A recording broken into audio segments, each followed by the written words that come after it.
Почнувајќи од 1993 година, 5 октомври е воведен како светски ден на учителите, односно наставниците.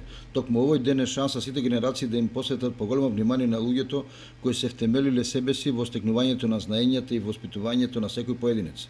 Дотолку повеќе што се смета дека наставничката или наставникот се третиот родител на секое дете ученик, бидејќи заедно учат и се развиваат во мощен чувствителен период од животот, кога практично се формира личноста и се способува за многобројните предизвици. Тоа беше 80 години, веќе дека јас сум 90 години више. Во македонското образование работат над 30.000 просветни работници во различни услови за работа.